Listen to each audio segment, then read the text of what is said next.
Shalom, Bapak Ibu, Saudara-saudari yang terkasih dalam Tuhan Yesus Kristus. Kita berjumpa lagi dalam pendalaman ajaran GKI Residen Sudirman. Kali ini bersama dengan Pendeta Andri Purnawan. Shalom, Mas Andri. Shalom, Pendeta Riki. Bagaimana kabarnya? Kabarnya sehat dan bahagia. Wah, puji Tuhan ya. Ini saya biasanya ketemu sama Mas Andri itu di lapangan hijau ini. Belakangan kami sering ini ya. Sepak bola ceria. Iya, sepak bola ceria nih. Ini bukan, tapi hari ini nggak bicarakan soal persepak bolaan ya, Bapak Ibu Saudara-saudari. Hari ini kita ngobrolin sesuatu yang sebetulnya juga sering jadi bagian dari pergumulan kehidupan gereja. Ini kita ngomongin tentang izin gereja, Bapak Ibu Saudara-saudari ya. Nah, ini sebelum kita mulai ngobrol-ngobrol kita, pendalaman ajaran kita hari ini, mari kita bersatu dalam doa. Tuhan yang penuh kasih, sertailah kami dalam setiap percakapan kami, supaya semua yang kami percakapkan sungguh-sungguh dapat juga menjadi bagian dari pertumbuhan iman sekaligus pergumulan kami semua bersama sebagai gereja. Kiranya Tuhan sertai Pendeta Andri yang juga akan menyampaikannya. Kiranya kami juga selalu bisa belajar hal-hal baik yang bisa kami terapkan juga dalam kehidupan kami bersama sebagai gereja. Dalam namamu kami berdoa. Amin. Amin. Oke. Jadi hari ini Bapak Ibu Saudara-saudari, memang kita akan bicara tentang izin gereja kok susah gitu. Jadi dari kalimat temanya aja udah ada dorongan, kerasanya emang sesusah itu, Mas ya. Kalau di Surabaya rasanya sekarang sudah enggak sih. Tapi di Indonesia pada umumnya ya. Iya. Ya, kalau di Surabaya saya ada di Forum Kerukunan Umat Beragama. Oke. Jadi in charge di situ, ngurusi di situ. Hampir setiap Jumat kami FKUB itu survei rumah-rumah ibadah untuk diberi izin.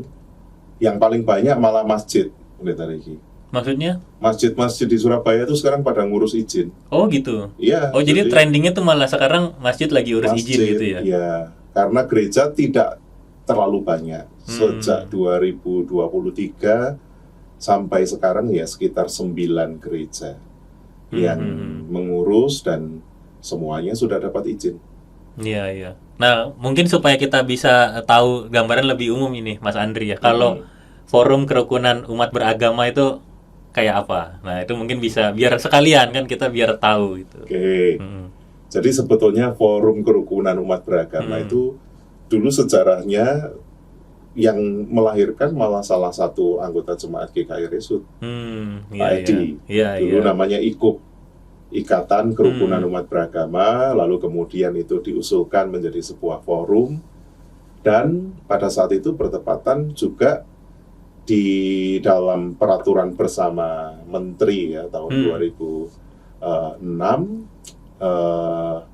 itu disyaratkan terbentuknya yang namanya Forum Kerukunan Umat Beragama. Jadi ini adalah satu forum yang menjadi mitra pemerintah untuk membangun komunikasi, lalu menggerakkan upaya-upaya membangun toleransi, termasuk salah satu tugasnya adalah melakukan survei dan menghubungkan masyarakat di tempat di mana rumah ibadah itu akan dibangun. Jadi ya praktis kegiatan kami biasanya adalah edukasi ke kampus-kampus, lalu juga sosialisasi kebangsaan di kelurahan-kelurahan, kecamatan gitu. Saya beberapa kali ya di Mulyorjo, di Kalijudan, itu saya mensosialisasi di hadapan lurah, RT, RW begitu. Lalu juga melakukan survei ke rumah-rumah ibadah yang sedang mengurus perizinan, termasuk di dalamnya memediasi apabila terjadi konflik dengan masyarakat sekitar. Iya. Nah itu konflik itu berarti kalau yang sekarang udah nggak ini ya, maksudnya apakah tetap ada intensi yang cukup tinggi sebetulnya atau gimana? Masing-masing rumah ibadah beda konteksnya. Artinya misalnya seperti dulu GKI Gayung Sari ya. Salah satu contoh itu kan sejak awal tahun 2000-an alot banget. Tapi tahun lalu GKI Gayung Sari itu sudah mendapatkan izin setelah dibangun komunikasi yang cukup baik dengan masyarakat. Lalu GKI Citraland misalnya, Citraland itu dari tahun 2011 itu alot banget juga. Bukan konflik horizontal secara langsung, tetapi sebetulnya konflik yang tidak terungkap, tetapi kemudian menyasar ke birokrasi. Jadi soal perizinannya yang dihambat. Tapi tahun 2023 yang lalu sudah beres GKI Citraland. Dan sekarang lagi pembangunan itu lagi ya? Pembangunan. Lalu ada juga GKA di Bukit Palma, itu juga lama itu. Belasan tahun tidak dapat izin, tapi setelah dibangun komunikasi dengan warga, dengan pihak-pihak yang terkait, dicari solusinya, bisa. Mungkin yang sekarang sedang berjuang itu adalah HKBP Benowo, karena memang konfliknya memang agak rumit itu HKBP. Jadi kalau di gereja-gereja yang lain biasanya ketika mengalami tantangan, mereka itu tetap ada di sana. Ya. Tapi nampaknya HKBP itu mirip dengan GKI Wiyung. GKI Wiyung dulu kan di Taman Pondok Indah ya. Iya. 14 tahun di sana, lalu kemudian karena di situ sudah ada 6 gereja sekitar situ, maka kami putuskan, karena waktu itu saya adalah ketua perizinannya, sudah kita pindah lokasi saja. Karena walaupun ada dukungan masyarakat, ada pihak yang ngotot, ini sudah ada 6 gereja nih di Taman Pondok Indah, kami dikepung gereja. Masjidnya cuma 1, gerejanya 6. Lalu waktu kami pindah, dapatnya di Royal Residence yang sekarang jadi 6 tempat ibadah itu. Nah, HKBP Benowo pindah tapi nggak sukses. Jadi dari Pondok Benowo Indah, pindahnya itu ke Sememi Jaya, itu wilayah Moroseneng, dulu wilayah lokalisasi. Dan saya pernah meninjau ke sana, memprihatinkan karena satu tempat, mohon maaf ini ya, bekas lokalisasi itu entah disewa atau dibeli begitu. Jadi masih ada kamar-kamarnya. Lalu saudara-saudara kita di HKBP itu harus beribadah di semacam garasi yang ala kadarnya. Sebelah kanannya tempat pengelolaan kompos, tempat parkir tidak ada. Dan itu dalam perkembangannya sulit untuk mendapatkan izin. Apalagi tidak ada anggota jemaat HKBP yang tinggal di situ. Maksudnya domisilinya di situ. Betul. Gitu ya. Apa ini berarti termasuk dalam tantangan-tantangan yang dijumpai juga ya Mas ya? Ketika bicara soal perizinan gereja ini. Oh iya, itu tantangan. Dalam hidup pasti ada tantangan ya. Iya. Kalau saya sih melihat ada 2 tantangan sih. Tantangan yang pertama itu tantangan yang sifatnya internal. Jadi tantangan itu tidak datang dari masyarakat pertama-tama, tapi dari dalam gereja sendiri. Jadi misalnya gereja itu kan sangat anti perceraian ya, Riki, ya kan? Tapi dalam kenyataannya institusi mana yang paling rajin bercerai? Gereja. Iya kan? Buka baru di sini, buka baru di sana gitu ya. Itu tantangan internal karena perpecahan gereja itu seru banget. Dan di Surabaya saja ada sekitar 850 jemaat. Jadi di kota Surabaya ini ada 850 gereja. Itu sangat banyak dan itu tantangan pertama. Karena makin banyak gereja berarti kan makin banyak tempat ibadah yang dibutuhkan. Iya. Dan biasanya dalam satu tempat ibadah, kalau GKI Resut ini kan sudah ribuan ya anggota jemaatnya, tapi banyak gereja yang anggotanya hanya puluhan. Yang puluhan, iya, tahu hanya puluhan, ya 50, 60 begitu. Lalu tantangan internal yang lain itu adalah keanggotaan gereja Protestan terutama itu nggak berbasis lingkungan. Maksudnya gimana tuh? Kalau Katolik itu kan keanggotaannya berbasis lingkungan. Dia anggota gereja Katolik, Tapi kalau yang tinggal di sekitar misalnya Tambak Sari ya berarti harus ke Kristus Harus ke Raja. gereja ini Kristus Raja Ya, gitu ya. kalau mau menikah kan betul, harus betul. dapat rekomendasi dari Iya. paroki setempat. Ah, Tapi kalau Protestan kan enggak. iya, Iya toh? Ada orang Tambak Sari berjemaatnya di GKI Dharma Satelit ada. Ada orang Sidoarjo, bahkan orang Mojosari gitu. Kalau kita tahu Bu Deli yang jadi pengelolanya Gria Kusuma Indah, iya. itu anggotanya GKI Dharma Satelit. Naik dikit ke GKI Pacet kan bisa. Iya. Dia beribadahnya ke GKI Dharma Satelit. dan itu kan sebuah kenyataan yang menurut saya menjadi sisi menggembirakan dari Protestantisme, tapi juga sekaligus problem kalau di Indonesia. Karena apa? Kalau gereja itu tidak berbasis lingkungan, maka gereja ya nggak berakar di masyarakat. Ketika gereja tidak mengakar di masyarakat, ya pasti sulit menjadi bagian dari masyarakat. Iya. Nah, itu tantangan internal. Makanya ketika suatu saat saya membawa teman-teman GKI Royal Resident itu yang dulu masih di Taman Pondok Indah, Wiyung, datang ke warga itu. Kami mau menjadi bagian dari masyarakat Pondok Indah gitu ya, Taman Pondok Indah. Dan mereka mengatakan, siapa yang di sini bergereja di GKI? Nah, dalam konteks GKI Wiyung dulu masih ada beberapa orang. Tapi banyak gereja yang bangunannya ada di situ, tempat ibadahnya di situ, orangnya rumahnya dari mana-mana. Nah, masyarakat kita punya pemahaman bahwa ya kalau aku tinggal di RT 1 ya masjidku di RT 1 atau minimal 1 RW. Itu tantangan internal. Ada lagi juga tantangan internalnya itu begini, kurangnya pemahaman gereja terhadap kearifan lokal. Jadi apa kearifan lokal yang ada di wilayah situ? Karena saya paham, misalnya gereja anggotanya bukan orang di lokasi tersebut, maka pemahaman terhadap kearifan lokalnya dan pemahaman terhadap situasi sosialnya jadi lemah. Iya. Pemetaannya tuh nggak komplit gitu ya, karena nggak di situ gitu. Betul. Jadi misalnya gini, di satu wilayah itu ada tanah yang kalau masyarakat kita itu kalau tanah itu ada kuburan yang selalu disembayangi atau didatangi, itu tanah itu dianggap tanah yang suci yang kemungkinan besar kalau didirikan tempat ibadah lain dekat situ itu pasti ditolak.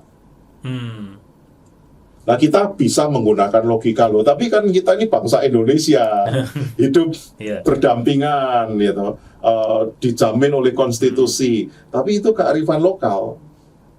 Karena kalau kearifan lokal itu diterabas, ya pasti akan muncul resistensi. Dan menurut saya itu tantangan internal gereja. Gereja itu nggak paham, sebagian besar ya, dari pengalaman saya, apa yang dijunjung tinggi oleh masyarakat. Lalu misalnya kalau ada komunitas baru, siapa yang harus ditemui, terus siapa yang harus dikulonuni, begitu ya, harus mendapat restu siapa, itu kearifan lokal. Dan bukan hanya gereja yang kayak gitu kan, mau perusahaan masuk ya harus dapat restu dari orang tertentu, ya menjalin silaturahmi. Belum lagi problem sosial. Misalnya di satu tempat itu kalau di Lakar Santri itu konteksnya GKI Citraland dulu, problem sosialnya adalah masyarakat Lakar Santri itu punya rentetan kekecewaan terhadap pengembang yang ada di dekat situ. Nah, pengembang itu menjadi lokasi tempatnya GKI yang akan didirikan. Jadi kekecewaan terhadap pengembang kemudian tidak terbaca, sehingga semua proyeknya pengembang pasti ditolak. Belum lagi ada persoalan di masa lampau, satu wilayah itu wilayah kantongnya hijau, namanya juga Lakar Santri, Laskar Santri gitu. Tapi di titik tertentu wilayah itu jadi merah nih afiliasi politiknya itu, sehingga terjadi persaingan antara pemimpin yang lama dengan pemimpin masyarakat yang baru. Lah gereja pada saat itu masuknya pasti kan ya masuk dari pintu yang kelompok nasionalis, kelompok merah. Nah, ternyata itu problem. Kenapa? Karena kelompok hijaunya tidak didatangi dulu ya. Gereja masuk, datang tapi setelah di kelompok merah. Yang ini tapi sudah resisten dulu. Jadi saya melihat bahwa problem gereja salah satunya adalah kita lemah dalam analisis kultural dan analisis sosial. Dan tantangan yang keempat adalah pemahaman tentang landasan hukum dan regulasi perizinan untuk ibadah dan pembangunan tempat ibadah yang kita itu banyak yang belum tahu. Sehingga terus nabrak-nabrak. Iya. Mau bangun gereja, datangnya ke DPR, mau cari kenalan ke aparat, cari kenalan pejabat. Nah, semua mengatakan oke, kami bantu. Tapi kemudian setelah diupayakan pertemuan sana sini, nggak bisa. Lalu gereja merasa, loh kok susah ya bangun gereja. Padahal kalau tahu regulasinya, aturannya, ya gampang. Itu tantangan internal, Pak Riki. Jadi kita tuh, saya berpikir kita seringkali mengatakan ini izinnya kok susah. Karena kita punya problem internal tadi. Karena nggak paham apa-apa yang harus dilakukan, nggak disiapkan paham aturan, gitu ya. Nggak paham kearifan lokal, nggak paham situasi sosial, keanggotaannya tidak berbasis masyarakat, gereja sendiri pecah. Iya. Nah itu. Ya mungkin kalau sederhananya kan, ya saya membayangkannya gini Mas ya. Kalau bangun rumah kan tinggal bangun gitu ya. Kayaknya mungkin membayangkan membangun gereja juga kayak begitu gitu. Bangun rumah sekarang harus izin tetangga juga loh. Ya, benar. Kan harus dapat IMB, dapat tanda tangan tetangga kanan, kiri, depan, belakang, dan renov juga termasuk. Ya. Dulu kalau di desa, lah itu rumah saya tuh dibangun di desa di Kediri sana. Ya hanya kula nuwun berdasarkan kebaikan tetangga. Tapi kalau sekarang kan ada regulasinya. Nah, Pendeta Riki mungkin saya perlu singkat menjelaskan apa sih sebetulnya regulasinya boleh. Karena kan itu bagian dari tantangan internal ya. Jadi secara prinsip gereja mesti paham tentang 4 pilar kebangsaan ya, Pancasila, Bhinneka Tunggal Ika, NKRI, dan Undang-Undang Dasar 1945. Di mana kebebasan berserikat, berkumpul itu dijamin negara. Lalu kebebasan beribadah dan melakukan ibadah sesuai agama dan keyakinan itu juga dijamin oleh konstitusi. Itu pertama. Jadi jangan pernah takut kalau mau beribadah. Tapi yang kedua, kita harus tahu bahwa ada yang namanya peraturan bersama menteri. Jadi menteri dalam negeri dan Menteri Agama nomor 9 dan nomor 8 tahun 2006.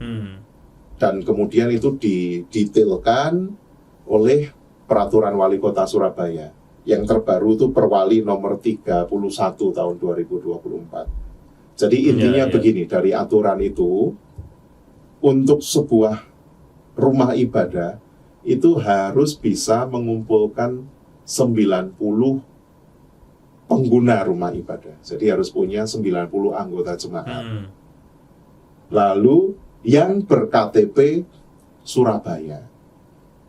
Oh, tapi berdasarkan lokasi atau enggak, Mas? Lokasinya syukur-syukur kalau berdasarkan lokasi. Kalau ada makin kuat berarti gitu. Betul. Ya. Tapi kalau nggak ada yang ber-KTP di lokasi itu, aturannya, regulasinya itu 90 warga Surabaya. Iya. Lalu untuk pengguna tadi 90. Dan ini masih berlaku ya, karena berapa waktu lalu kan muncul kampanye-kampanye dari partai politik bahwa itu sudah dicabut. Enggak, sampai sekarang masih berlaku. Lalu harus mempunyai persetujuan warga sekitar itu 60. Nah, 60 itu bukan 60 kakak, tapi 60 warga. Jadi kalau di sekitar rumahnya itu misalnya kita datang ke 20 rumah, satu rumah memberi dukungan 3 tanda tangan, itu boleh. Itu bisa. Dan kalau di Perwali itu harus dilampirkan fotokopi KTP. Nah ini yang susah zaman sekarang kan, orang kalau diminta KTP-nya nanti kalau dipakai pinjol bagaimana? Iya kan? Iya. Nah, penyalahgunaan data ya. Iya, kalau sampai terjadi kesulitan begitu, cukup minta nomor NIK.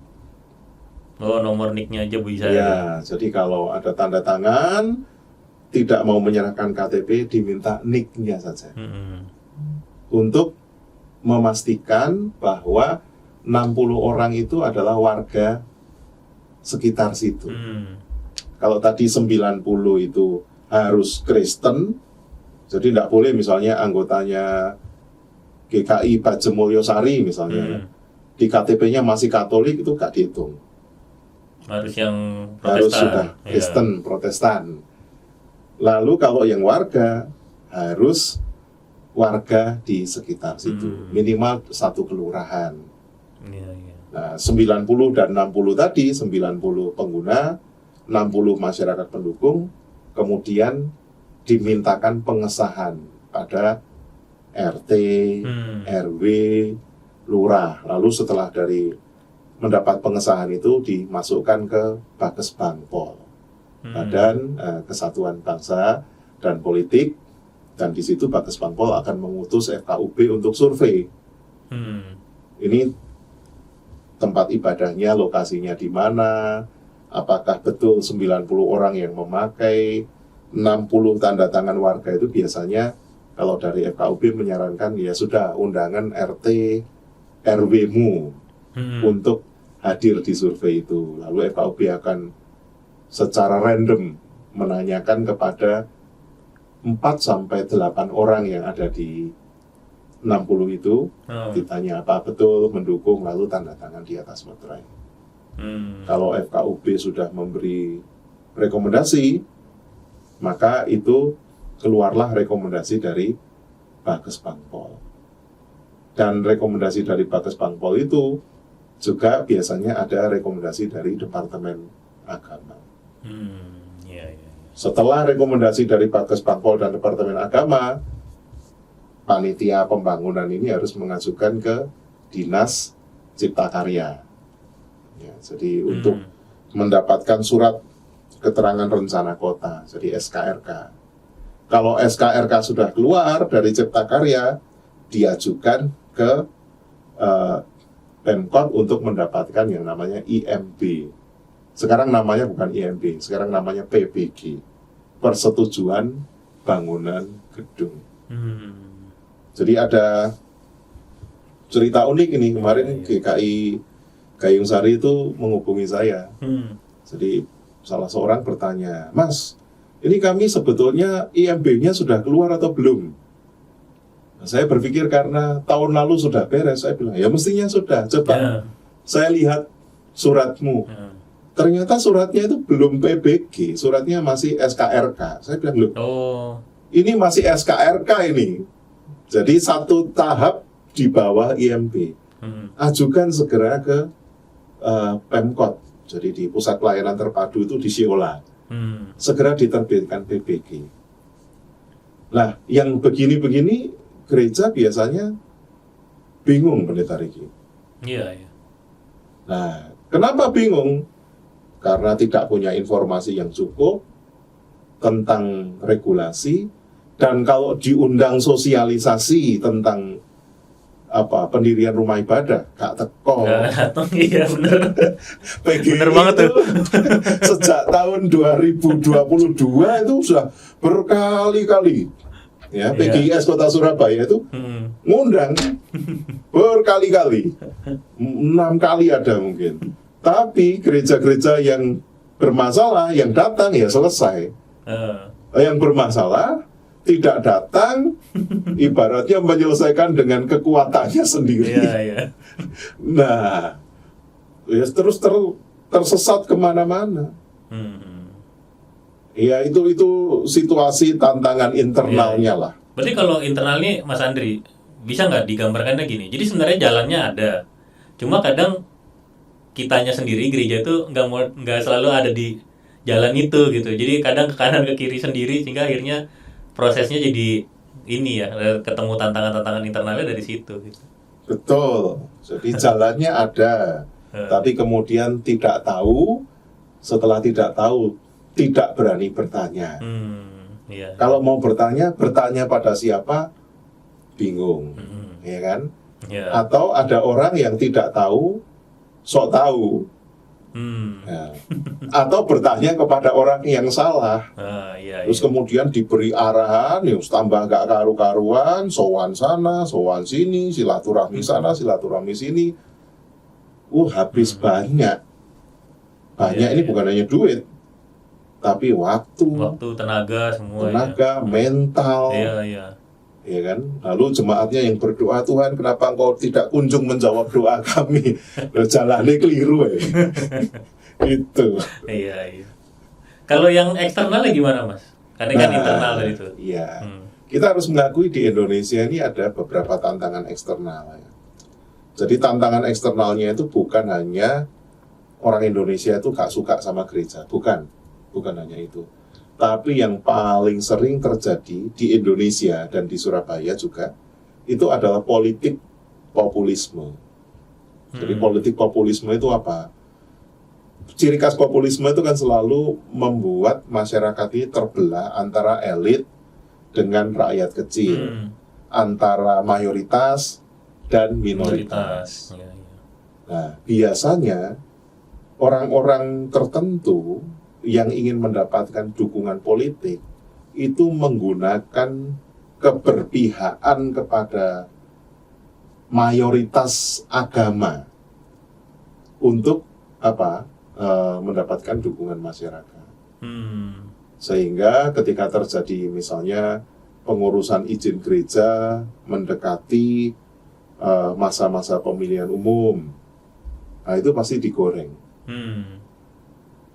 Pernah suatu saat di Lakar Santri itu kami menerima sebuah pernyataan sikap masyarakat Lakar Santri menolak kehadiran gereja. Nah, kalau orang melihat, loh ini radikalisme, bukan. Itu namanya politik populisme.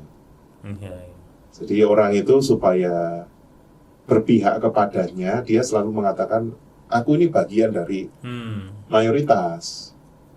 Jadi kalau aku mayoritas ya jadi pemimpin. Itu tantangan pertama. Populisme politik ini akan jadi penyakit kambuhan. Tantangan kedua, itu konflik sosial yang terjadi di masyarakat lokal yang saya ceritakan tadi. Jadi di masyarakat lokal tuh pasti ada konflik. Kalau nggak percaya, Pendeta Riki sering nongkrong di RT, RW, itu pasti ada orang yang saling tidak suka satu dengan yang lain. Lah itu harus dipetakan dulu dan itu tantangan kita. Yang ketiga adalah kesenjangan ekonomi dan segregasi di masyarakat. Jadi kalau masyarakat itu katakanlah ada yang sangat kaya, ada yang sangat berkekurangan, itu pasti menantang. Apalagi kalau kemudian orang punya stigma bahwa Kristen itu mesti soge. Ya paling sering gitu. Nah, iya kan? Orang kalau ke gereja bawa mobil, wah ini nanti mengganggu parkirannya. Itu sebetulnya ekspresi apa sih? Ekspresi bahwa aku nggak punya mobil, kamu punya mobil. Aku yang punya wilayah sini, kamu pendatang. Itu sebetulnya ekspresi segregasi sosial, tapi juga sekaligus segregasi ekonomi. Dan segregasi sosial kan di masyarakat kita, anak-anaknya orang Kristen, ya sekolah Kristen. Anaknya saudara-saudara kita yang Muslim, masuknya sekolah-sekolah Islam. Nggak pernah ketemu. Gitu. Orang Kristen dan orang Islam, misalnya dalam kehidupan sehari-hari di banyak tempat, tidak berinteraksi. Lalu kemudian ya secara nggak sadar terjadi segregasi. Apalagi kalau di wilayah sekitar GKI Resut mungkin tidak terlalu kelihatan ya. Tapi kalau di Surabaya Barat itu terasa banget. Iya, iya. Misalnya kalau cari di sekolah di Surabaya Barat ya, nama anak yang namanya Abdullah, Polima itu gak ono. Adanya apa? Clement, Michelle gitu. Tapi kalau di Surabaya Utara kan nama-namanya begitu. Surabaya ini segregated, tersegregasi. Itu tantangan masyarakat kita, sehingga gereja seringkali dianggap sebagai, wah ini akan menajamkan. Kalau ada kelompok ini, kelompok Kristen, orang makin insecure. Karena apa? Segregasi. Gitu. Oh ya, ada lagi tantangan yang namanya konservatisme. Jadi konservatif itu orang memelihara tradisi secara berlebihan. Tradisi agamanya. Jadi apa yang diajarkan oleh pendetanya atau kiainya atau oleh tokoh agamanya, ya sudah itu dipegang.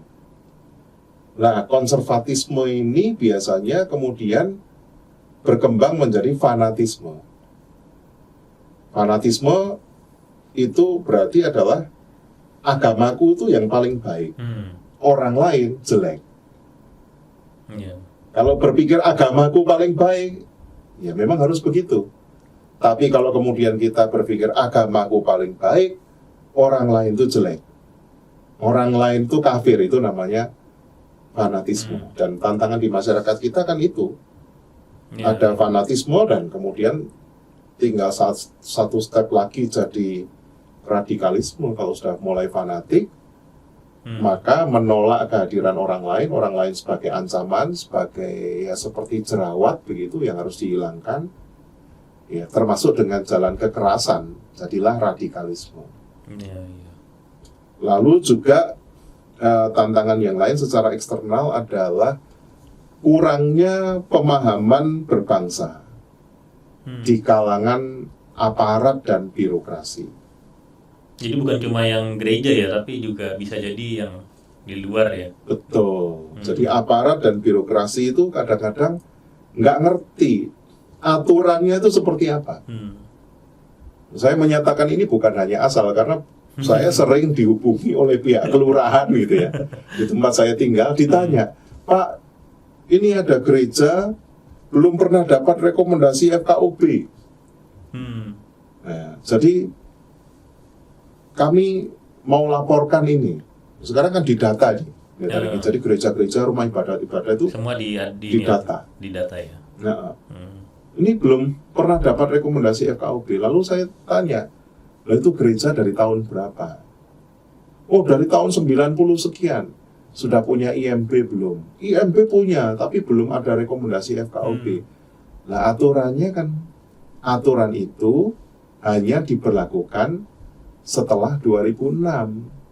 Kalau sebelum 2006 yang sudah dapat izin dengan cara yang dulu, ya nggak ada masalah. Ya, tetap diakui izinnya, nggak harus mengulang lagi. Ya, itu kan berarti tanda bahwa aparat pun juga nggak paham. Suatu saat saya membantu komunitas di HKBP itu, di bilangan Surabaya Timur. Saya nggak sebut tempatnya karena nanti nggak bagus ya. Jadi HKBP di bilangan Surabaya Timur sudah kami beri arahan persis seperti regulasi yang berlaku, sampai di kecamatan ditolak. Ini nggak bisa, aturannya tidak seperti ini. Di kecamatan itu? Di kecamatan oleh Pak Camatnya. Lalu Pak Lurahnya ikut-ikutan. Katanya Pak Camat tidak bisa ini, seperti ini. Lalu mereka datang berkonsultasi dengan kami. Pak Andri, kami sudah nurut ini cara aturannya, tata caranya. Lah kok ditolak sama camat dan lurah? Ya sudah. Maka FKUB ngundang. Jadi pihak gereja, masyarakat, lurah, camat, ya kita sosialisasi lagi aturan. Setelah disosialisasi, Pak Camatnya bilang, oh ternyata begitu ya. Ini fakta. Dan ini bukan kejadian yang lama ya, baru-baru ini dalam tahun-tahun 2 tahun terakhir ini. Lalu problem lain adalah pendekatannya ketertiban. Hmm. Aparat itu kan akan sangat terganggu kalau wilayahnya gaduh. Sehingga mereka akan sudah jangan gaduh. Nanti rapotku merah gitu. Entah itu polisi, entah itu koramil, entah itu lurah, camat, kalau ada kegaduhan dia kan kena. Maka begitu terjadi kegaduhan, niat baiknya apa? Pasti mendamaikan. Itu niat baik, mendamaikan. Tapi cara mendamaikannya bagaimana? Sudah, daripada gaduh, ini diredam, cooling down. Semua pihak diam. Berarti pendekatan apa? Ketertiban. Iya. Itu GKI Citraland ngalami itu. Ini ya, dalam prosesnya ini ya. 2011 tuh, waktu itu saya juga ikut tuh nyari tanda tangan dan seterusnya. Sudah dapat sesuai aturan berlaku, berkumpul itu semua pemangku kepentingan, dinyatakan harus relokasi. Waktu itu saya mengatakan ya sudah, kita cooling down dulu. Kenapa harus relokasi? Ya karena kalau enggak nanti ribut. Tapi kami enggak relokasi. 2018 dimulai lagi, cari tanda tangan warga lagi, yang harusnya itu 60, dapat 190 tanda tangan. Ya, jadi warga itu sebenarnya mendukung. Balik lagi, ada aparat dalam pertemuan bersama, saya ingat persis itu. Pertemuan itu, aparat penegak hukum kita mengatakan, sudahlah Pak, ini kalau diterus-teruskan nanti ribut ini masyarakat. Nah, waktu itu saya ngomong, mohon izin dan saya bilang gitu. Kalau gini terus caranya, kami dari 2011 sampai sekarang sudah 2021, sudah 10 tahun disuruh diam terus, masalah ini selesai kapan? Saya mengatakan, Bapak menggunakan pendekatan ketertiban. Kalau pendekatan ketertiban, itu yang dianggap kecil pasti suruh ngalah terus. Waktu itu saya ngutip Gus Dur. Pak, menurut Gus Dur, perdamaian tanpa keadilan itu ilusi. Kalau Bapak menggunakan pendekatan ketertiban, itu tertibnya tertib yang ilusi. Dan dia kaget. Saya bisa membayangkan di situasinya. Antara malu, kaget, tapi juga sekaligus bertobat dia. Karena yang ngomong pendeta kan, masih dihormati. Dia kaget itu. Jadi kami nggak mau ngalah, Pak. Sudah nunggu 10 tahun. Dan ketika dihadapkan dengan situasi seperti itu, baru aparat itu atau birokrasi ya sudah difasilitasi.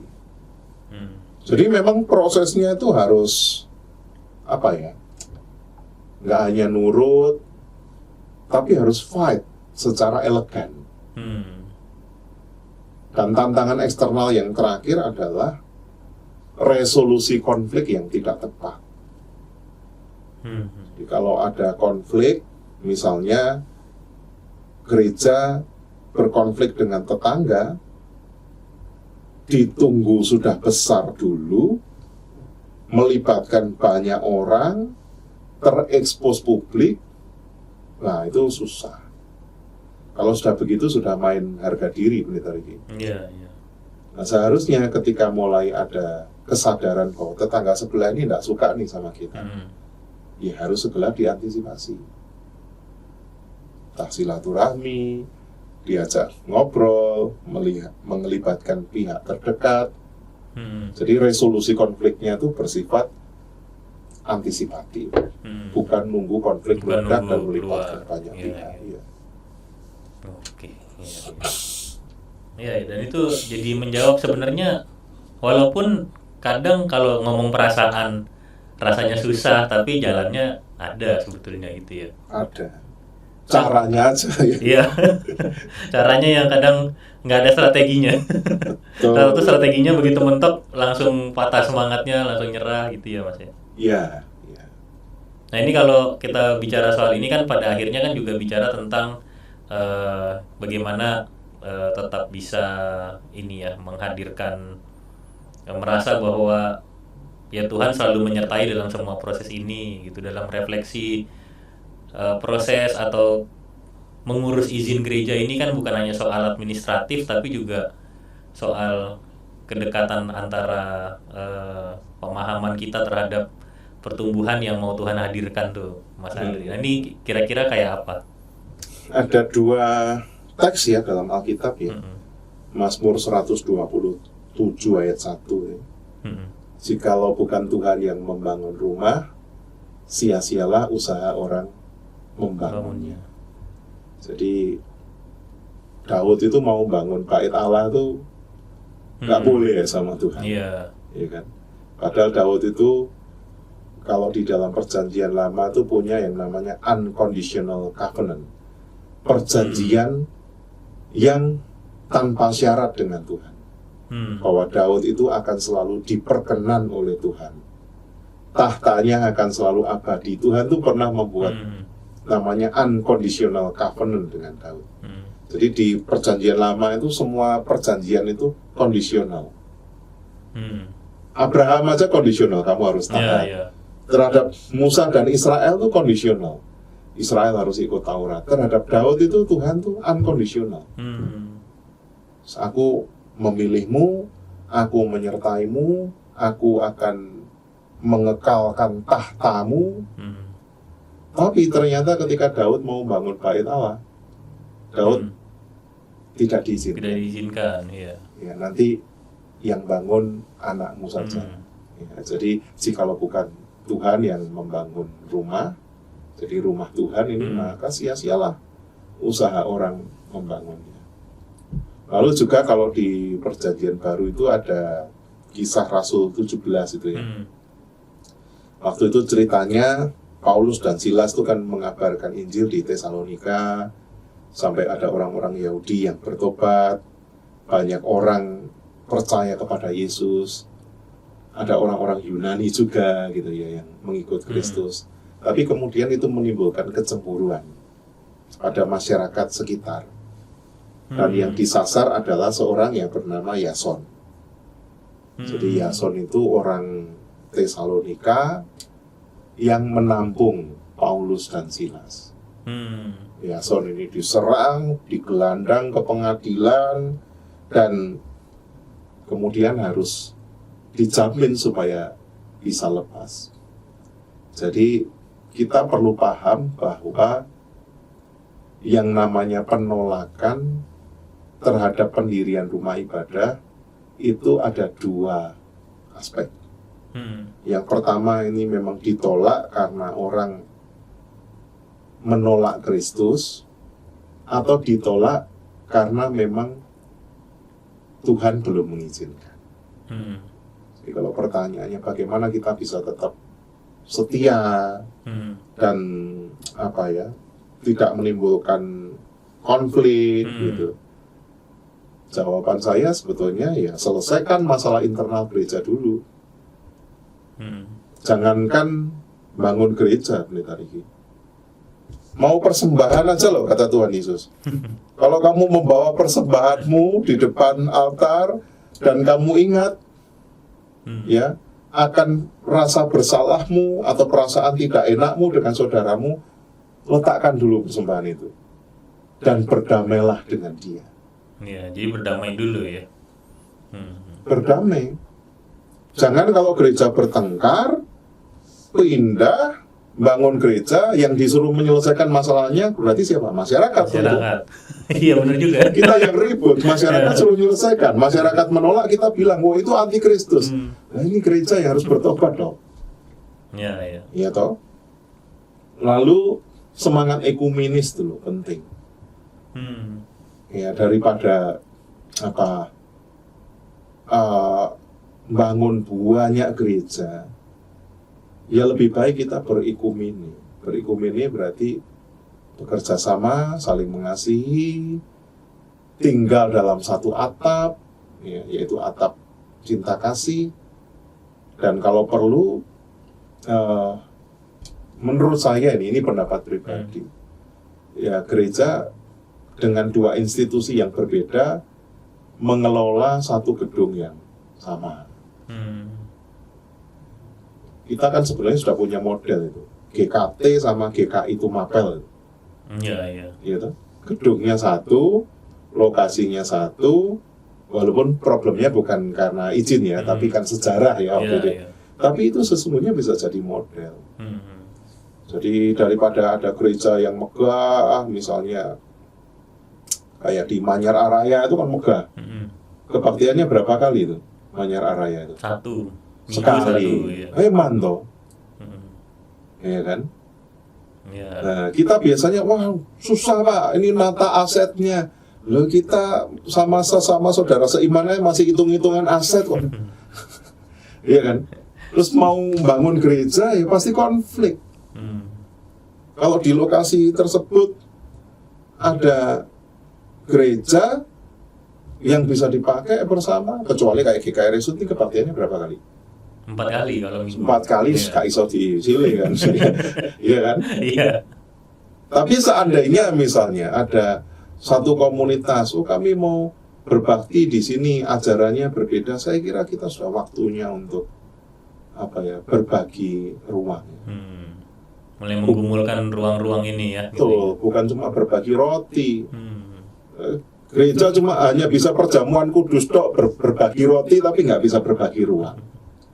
Ya kan? Nah, itu yang penting. Kadang-kadang kan kita ini gereja dipinjam untuk institusi lain boleh. Gereja bekerja sama misalnya dengan sekolah. Kadang-kadang bahkan gereja menjadi tempat katakanlah peringatan haul Gus Dur misalnya. Berarti kan itu institusi yang lain, beda agama, boleh. Dipinjam sesama tubuh Kristus berat. Itu kita mesti bertobat di situ nih, Pendeta Riki. Lalu gereja harus lebih mengakar di masyarakat. Jadi kalau bisa saya sangat menyarankan pergilah ke gereja yang terdekat dengan rumahmu. Pak, saya cocoknya sama GKI Dasa ya Pak. Walaupun rumahku Sidoarjo saya cocok. Ya nggak apa-apa, tapi tetap kamu harus bergereja di tempat yang terdekat. Boleh nggak ke GKI Dasa? Boleh. Boleh nggak aktif melayani? Boleh. Tapi tetap harus mengakar. Sehingga kalau gereja yang di dekat rumahmu itu butuh izin, lalu ada orang mengatakan, siapa ini yang ke gereja sini? Oh, aku. Ya. Kan keanggotaan kan secara administratif nggak boleh ganda. Tetapi sebagai keanggotaan tubuh Kristus kan kita ini ibaratnya bisa jadi gig community kan. Komunitas yang berpindah-pindah, punya banyak rumah gitu ya.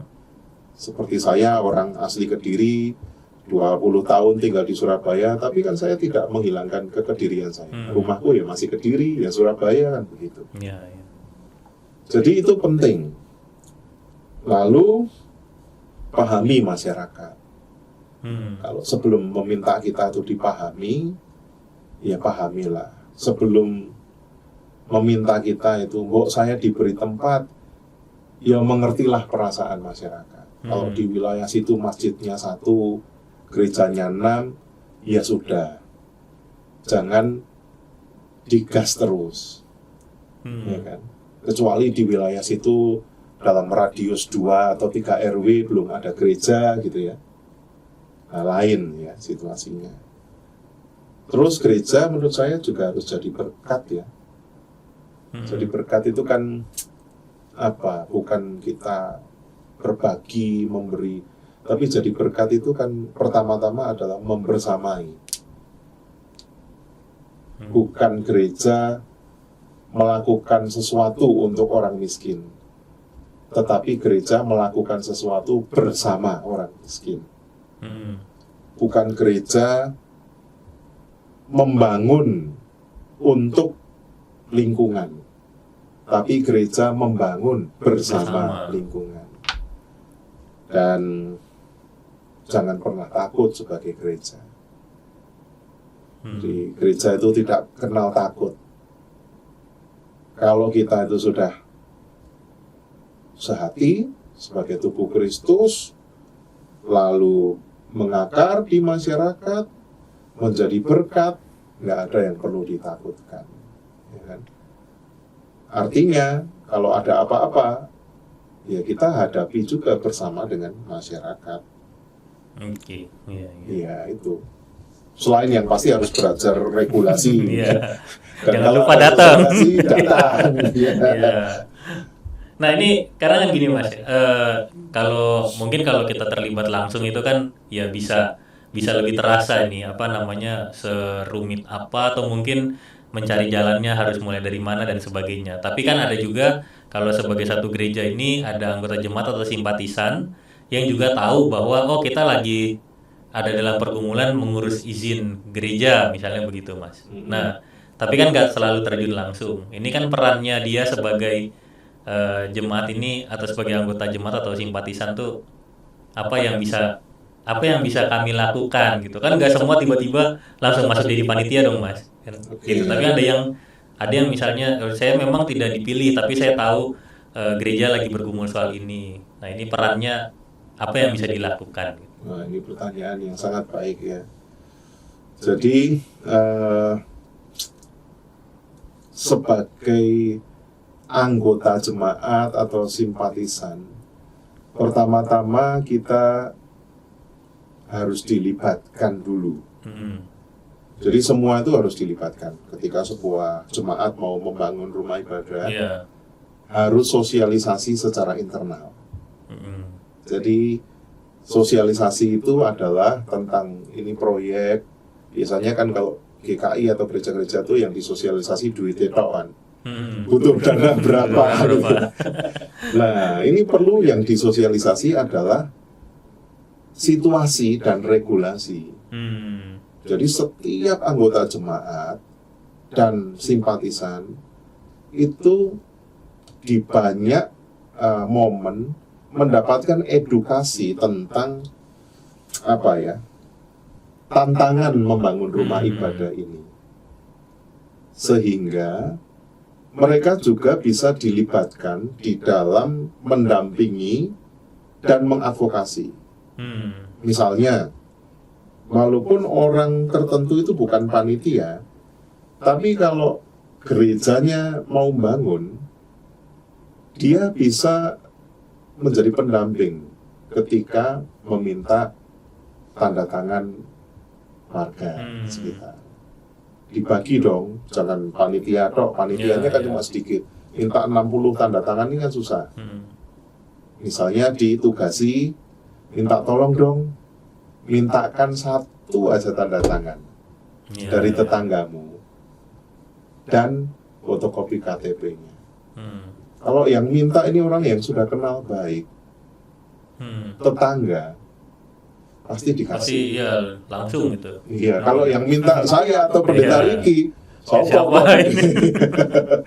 Iya kan? Iya. Jadi itu dilibatkan di dalam mendampingi dan mengadvokasi. Advokasi itu dalam arti begini, kalau terjadi kesalahpahaman, kita perlu melibatkan orang yang terdekat, yang walaupun itu ibu-ibu atau bahkan oma-oma atau anak remaja yang terdekat dengan sana. Ya. Jadi susah kalau kemudian ada orang Kristen yang nggak kenal tetangganya. Berarti ada satu tahap yang harus dikerjakan.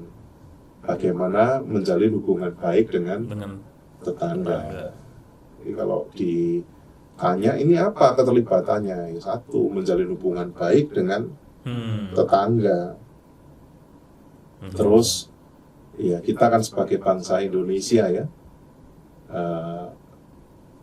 semangat kebangsaan itu perlu ditumbuhkan ya, walaupun bukan panitia, tetapi kalau jiwa nasionalismenya ada, orang akan aktif kan di masyarakat, aktif lalu menjadi berkat. Kalau dengan tetangga tuh ya dijaga sedemikian rupa. Pak, tetanggaku ini orangnya susah Pak. Ya kalau satu orang susah terus menyulitkan, kan kita masih punya tetangga yang lain. Ya. Dan kalau prinsipnya gini, Pendeta Riki, kalau gereja itu belum dirasakan arti kehadiran atau makna kehadiran orang-orang di dalamnya, maka gereja itu pasti tidak disukai. Jadi gereja sebagai orang itu harus terlebih dahulu hadir daripada gereja sebagai gedung. Iya. Jadi orang kenal gereja itu justru dari kitanya sendiri gitu ya. Iya. Saya dulu kalau di Kediri itu satu-satunya orang Kristen di satu desa itu. Di satu wilayah itu.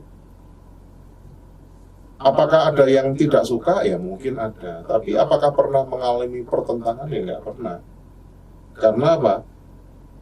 Ya mereka menerima kami sebagai bagian dari mereka. Jadi kita nggak boleh jadi alien atau orang asing ya untuk masyarakat kita sendiri. Itu. Iya. Nah ini Mas, berarti ini kan kita ngerti bahwa ya ini kan adalah sebuah proses yang bisa jadi panjang gitu Mas ya, untuk mengurus izin gereja. Nah ini pesan dari Mas Andri, pesan dari Pendeta Andri Purnawan kepada gereja-gereja yang sedang bergumul tentang izin gereja. Nih, silahkan Mas, kita sekalian ngerangkum ini sebagai pesan penyemangatnya Mas. Oke, pesan saya secara internal kita harus konsolidasi.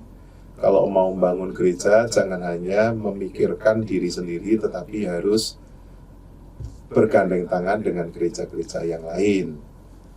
Tentang itu. Lalu yang kedua, kalau membutuhkan bantuan terkait dengan proses atau pendampingan, itu bisa menghubungi Pendeta Riki.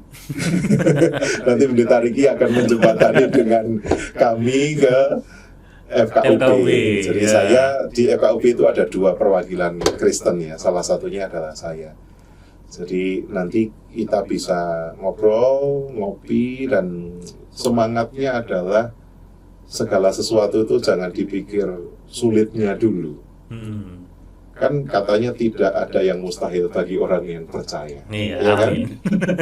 Jadi harus optimis dulu, berserah kepada Tuhan, beriman bahwa kalau sesuatu itu tujuannya baik, ya pasti Tuhan akan menolong. Jadi tetap semangat. Kalau ada gereja-gereja, baik GKI atau di luar GKI yang sedang berjuang, dan pada prinsipnya kita harus berpikir positif tentang masyarakat kita.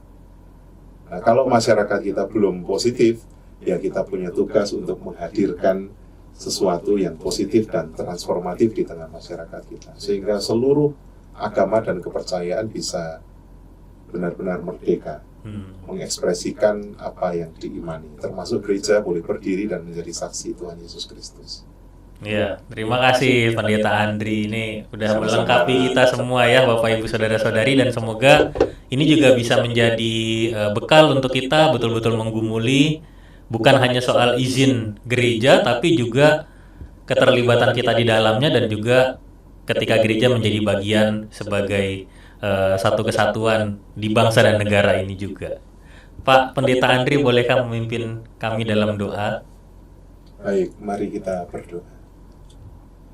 Bapak, kami mengucap syukur untuk diskusi pada saat ini. Dan kami percaya bahwa segala yang baik Tuhan sedang siapkan bagi gereja Tuhan dan bagi masyarakat di sekitar kami. Oleh karena itu, untuk setiap gereja yang sedang bergumul, untuk hadir di tengah-tengah kehidupan, menjadi saksi Kristus di dalam peribadatan, persekutuan, kesaksian, dan pelayanan. Kami berdoa, kuatkanlah, teguhkanlah, lindungilah gereja Tuhan. Kiranya gerejamu senantiasa memelihara semangat kesatuan tubuh Kristus dan menjadi berkat bagi masyarakat. Dan juga bagi setiap kami yang saat ini telah turut menggumuli topik ini, turut mendengarkan, turut mendoakan setiap pergumulan yang ada, kiranya Tuhan juga memberkati. Tuhan juga memberkati Pendeta Riki bersama dengan seluruh tim hamba Tuhan GKI Resut, dan Tuhan memberkati GKI Resut di dalam segala karya kebaikan yang Kau percayakan. Terpujilah nama-Mu ya Bapa. Di dalam nama Tuhan Yesus Kristus kami berdoa. Amin. Amin. Terima kasih Pendeta Andri Sama-sama. buat semua penjelasan, pencerahan buat kami semua. Ya. Kita akan ketemu lagi Bapak Ibu Saudara-saudari di pendalaman ajaran GKI Resut yang berikutnya. Tuhan beserta kita semua.